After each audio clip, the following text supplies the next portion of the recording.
My name is Mark, and I'm Shoshana's husband. And the only thing I'm going to tell you is before we left home this afternoon, Shoshana was petrified that maybe we would have 5 or 6 people.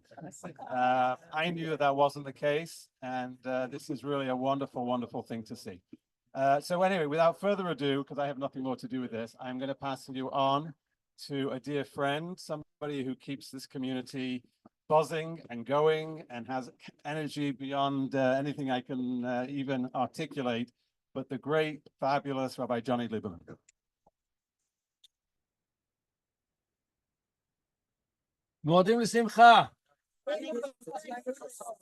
Wonderful to see you all here. I was going to say some old faces, but I better not say that. Instead, I'll say some familiar faces and some new faces that I don't recognize. So welcome to everybody.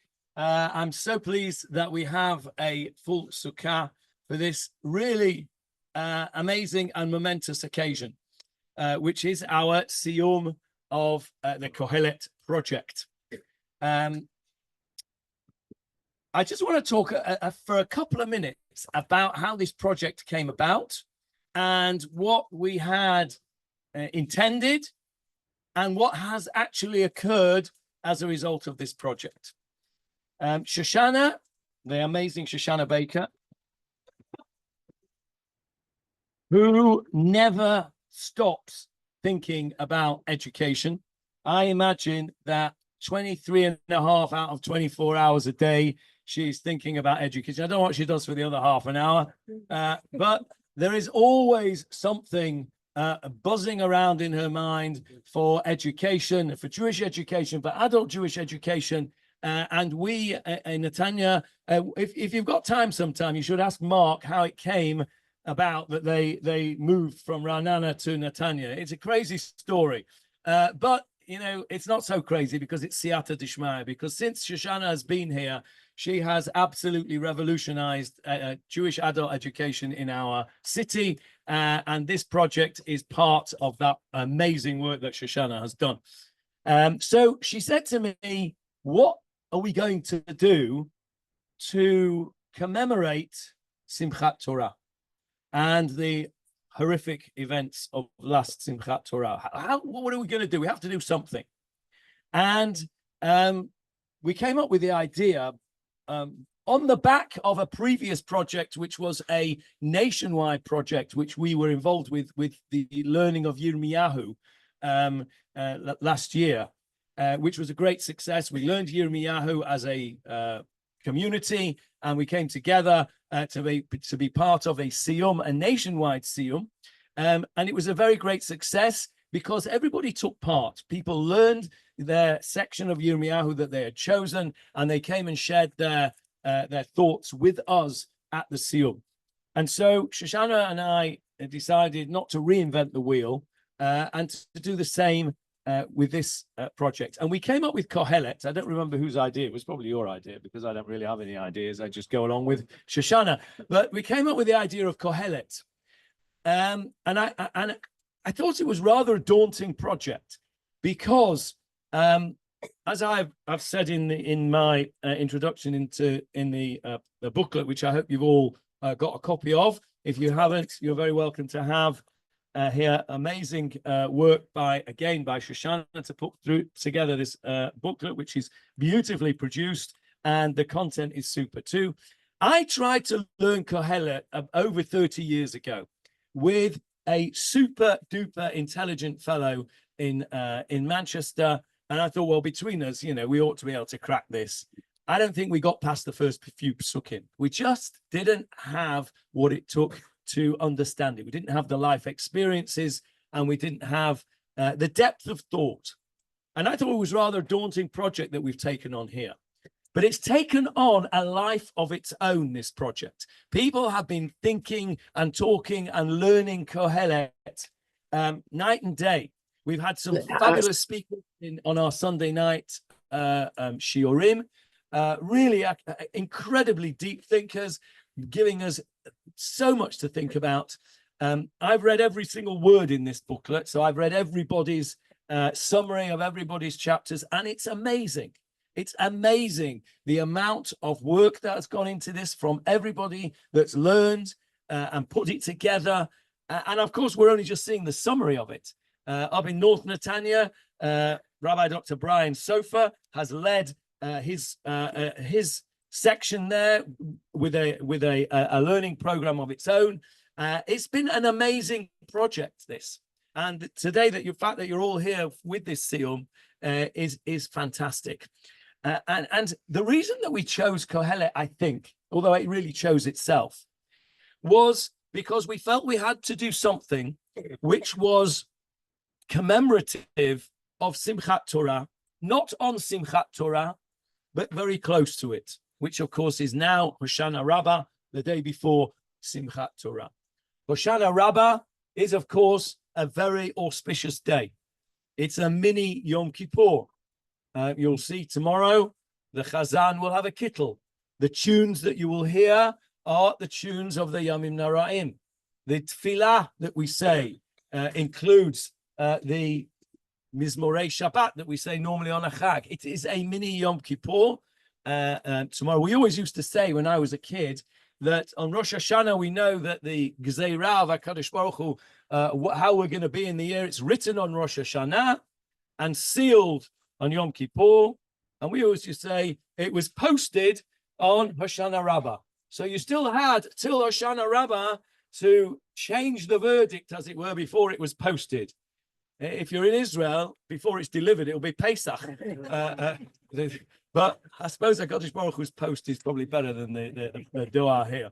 But so Hoshana Rabbah is a very, very auspicious day. It's not a day for frivolity. It's a day for serious contemplation.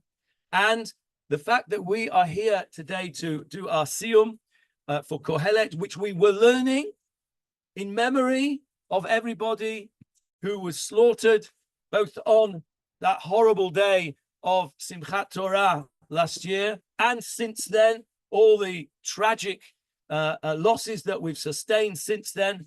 This learning has been this learning has been from day one. The concept was that it would be to elevate their souls in their memory, and the amount of learning that has gone on through this period since we started around about Tisha B'Av, I think we started, didn't we?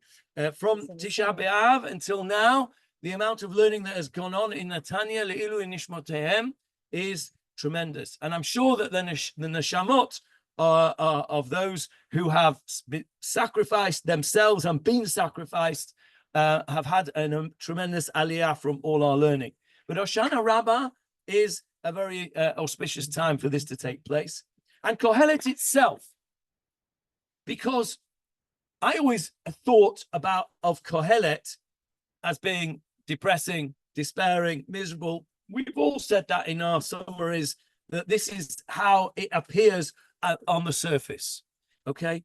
But scratch the surface, and in a deeper sense, there is so much more there than just futility. In fact, what Kohelet teaches us is that what seems to be futile, vanity, hevel, shallow breath, however you describe that word, however you translate that word, what seems to be futile, scratch the surface and is incredibly deep. Rabbi Doron Perez, who I'm sure you all know and have probably heard him speak recently, and he talks about the idea of it being okay and not okay at the same time. I can see a lot of heads nodding. You've all heard this. And it is so Kohelet. That is Kohelet. Because we have in chapter 3, which the most famous chapter of all, we have a time for this and a time for that and a time for the other, a time to be born, a time to die, a time for killing, a time for healing. We have the expression which has been embroidered on the covers of the Sifrei Torah, which we in our shul will be having a special tekes tomorrow night to change over to the new Me'ilei Sifrei Torah, especially for Simchat Torah. I meant to bring it with me to show you, but I forgot. It says on it, it's embroidered on it is 8 lispod, ve-8 lirkod. It's a time to give a hesped, to mourn, and a time to dance.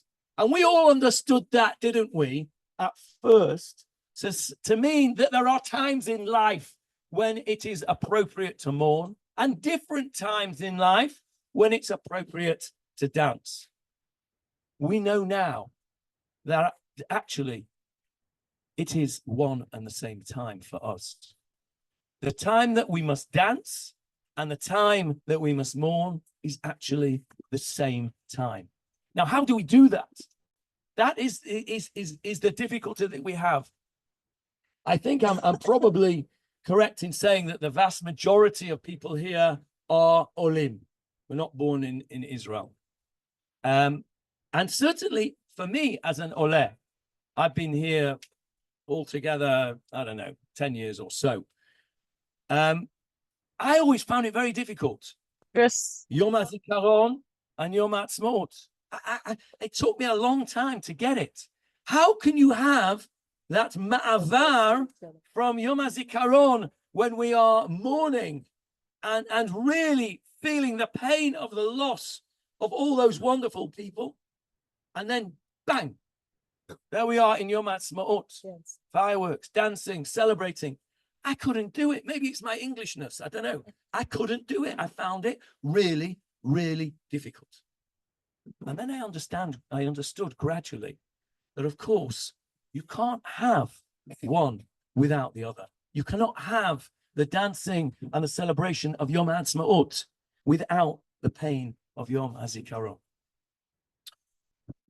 And we now have had this experience that we've had in this last 12 months from last Simchat Torah. We now understand that this has to go together. 8 lispod ve-8 lirkod are not two separate times. They are one and the same thing. We're privileged here to have with us tonight Nikki and Chantel Young. Nikki spoke in our shul a few weeks ago, and he said something which really, really hit home to me. And I repeated it when I spoke in McDonald's shul a few weeks ago. And that is that Nikki said, we must not allow the terrorists to remove and to take away from us our chag. They've taken away from us our children. They've taken away from us our parents, our grandparents, all those people that were slaughtered and who have been Moser Nefesh since then. They've taken them away, but they must not be allowed to take away our chag. I've heard many times, I've felt it myself, I've heard many times, Simchat Torah will never be the same again. How can we celebrate Simchat Torah? That's true, it will never be the same again. But we must not allow them to take it away from us. Nikki was 100% right and spot on. And that's something that we need to know. 8 lispod, we have to definitely speak and mourn, and we have to recognize what went on. We don't push it under the carpet and say, oh, everything's wonderful in the garden. No, it isn't.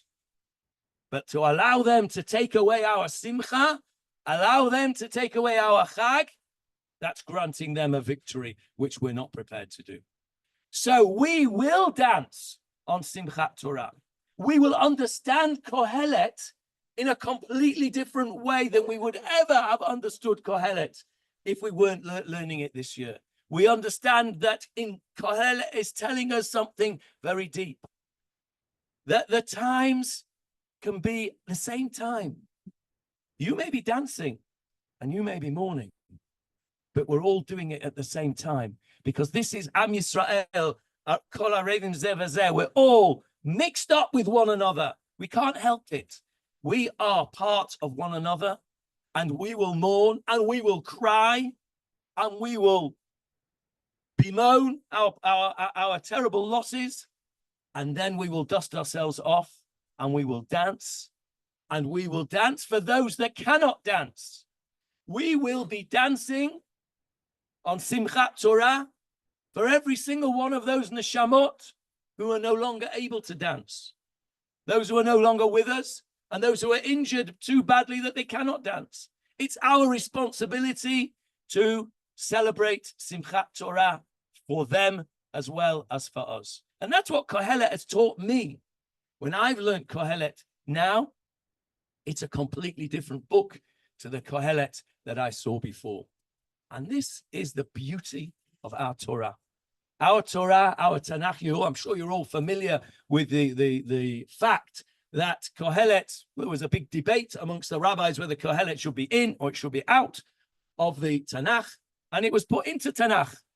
And who knows, maybe the Anshe Knesset HaGedolah, with their Ruach HaKodesh, saw that in 5784 there would be a Simchat Torah that would never, please God, ever be repeated again. And for that, we needed Kohelet. For that, Kohelet had to be in the Tanakh. If for nothing else, Kohelet was put in Tanakh for us. And now we have learned Kohelet. We, as a group, have learned Kohelet. We now have to inculcate those messages of Kohelet into us. We have to be strong. We have to understand and take on board the message that Nikki has taught us, that no, we will not hang our heads in sorrow. We will remember, we will mourn, eight lispod, but eight lirkod. We will also dance, and we will dance for those who cannot dance as well as for ourselves. That's what I take away from Kohelet. So I'm excited to hear everybody else's take on Kohelet when it comes to that. But for now, I want to introduce our keynote speaker tonight, Jen Early, who has sadly been put in a position of being an inspiration. Of course, she would have loved not to have been an inspiration. But tragically, Binyamin Meir, Hashem Yikom Damav, fell on the 7th of Kislev. Is that right, Jen? 5th of Kislev. 5th of Kislev. Fell defending our country for us so that we can sit here. He has made that ultimate sacrifice.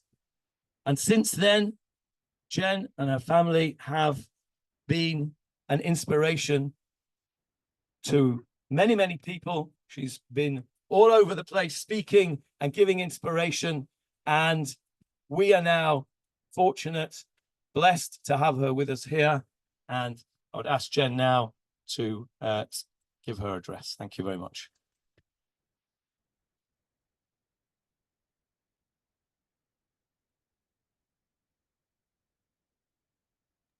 Oh, I lost him.